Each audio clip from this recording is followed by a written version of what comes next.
Hey guys, Anna here. Welcome back to Builds with Anna.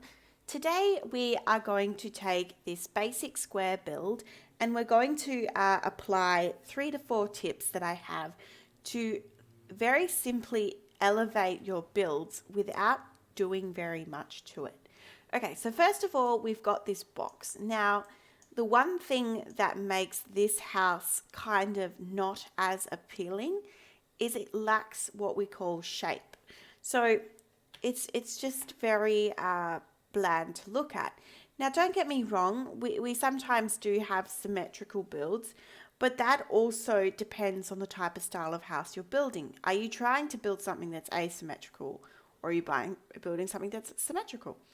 All of those things are going to have to be considered when building a house. But off the top of my head, there are very basic things that you can do to this build to improve it. Number one is take this build and add some bump outs. So this is going to add some shape to the build naturally. So what I always like to do is start with an entryway. How is my entryway going to look? So for this house, I'm going to add a little bump out to the side. I'm then also going to copy that roof and then pull it to the side. Okay, so I'm going to do that.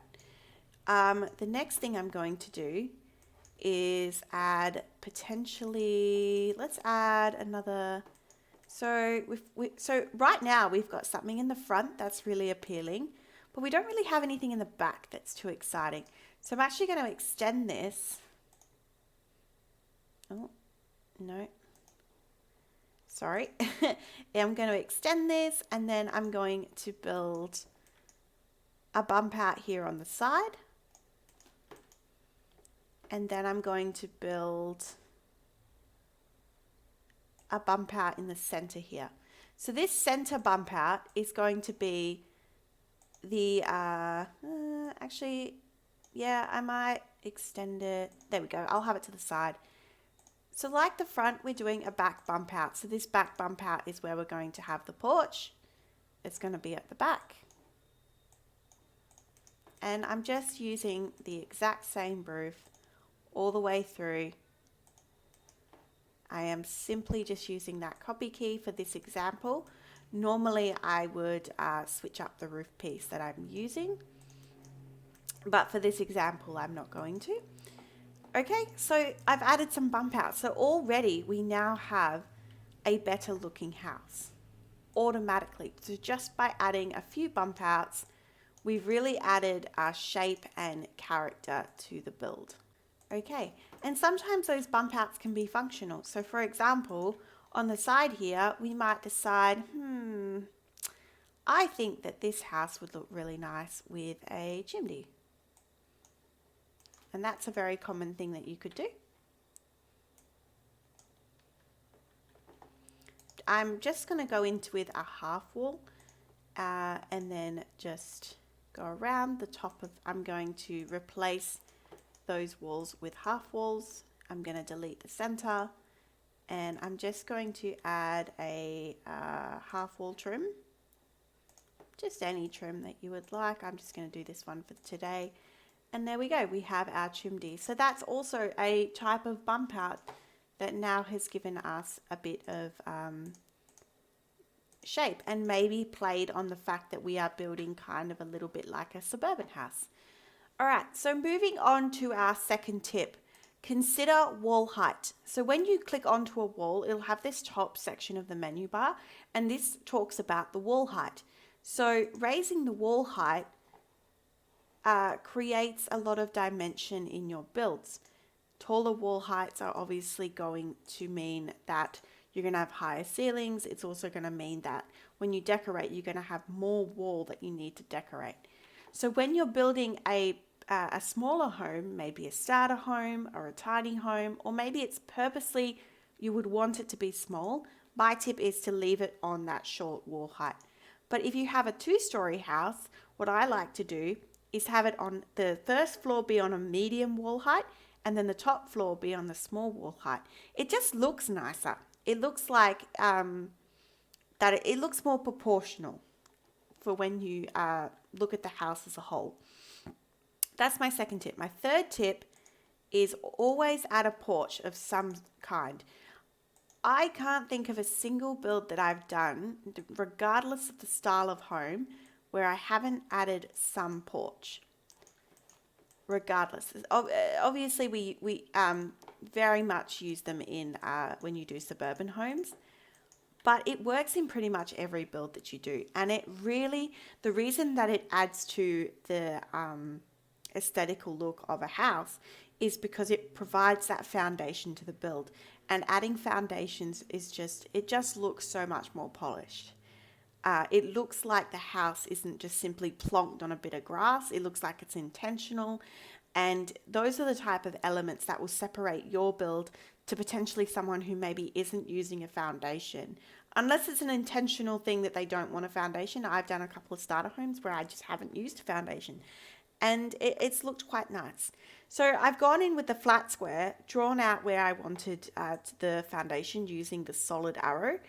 And now I'm going to click on the porch section, and I'm going to pull up this double arrowed lever, and I'm going to go up one click. So one click will provide a foundation, but it will mean the Sims can enter up the top of this porch without requiring stairs. Any more clicks over one, you'll need to add stairs. Okay, so that's my, what are we up to now? Third tip. My fourth tip is columns. Columns really elevate your builds. It just by simply adding columns to the corner of your builds, it just looks more finished to me. It looks more finished. And if you want to know how to apply columns very quickly, you can select your column that you'd like, hold down the shift key, and then just move around the build. Move around the build to wherever you would like to place those columns. And also, obviously, you can click on a column and you can raise the height of the column. So right now I'm just going to raise the height of these columns so that they go up the top of the chimney. I think I've got my move objects on. I should be able to. Yep. With move objects, you can place columns on the inside as well, and that will make it just look a little bit more finished. There on the chimney. Alrighty, so that is tip number 4, is to add columns. So just to recap, you've got bump outs, consideration of wall height, foundations, columns. Next part is roof trim. Regardless of the house that you are building, please use a roof trim.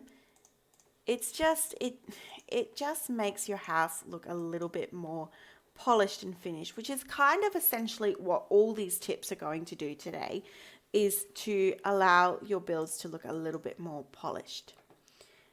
So definitely apply some roof trim. My favorite is the beveled out roof trim, or the what is it called?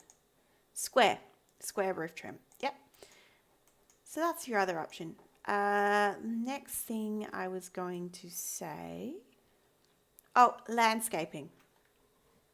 Consider where you're going to place landscaping, and this is why also bump outs can be really important, because as you can see, I've got this bump out here, and it kind of conveniently naturally fits a hedge. I could naturally fit a hedge here. I'm actually just going to shrink this down, but